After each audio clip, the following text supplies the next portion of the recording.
Katavin térinformatikai kiegészítése FocusMap Basic Kataster modullal.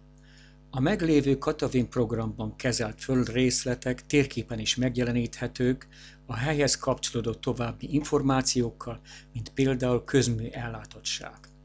A program alkalmas arra, hogy a település kataszteri térképeit összevessék a valóságos állapottal, így például légifénykép felhasználásával, esetleg helyszíneléssel felderíthetők az illegális beépítések, a jogi állapottól eltérő területhasználatok. Egyszerű mérések végezhetők az alaptérképen, segítve az irodai munkákat.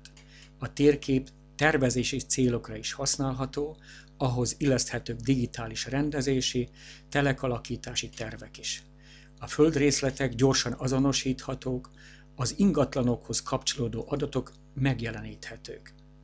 A földrészletekhez hozzárendelhetők alapadatok, tulajdonosi adatok, adózási adatok, fotók, videók. További információkért keresse a www.focusgeodesia.hu honlapot.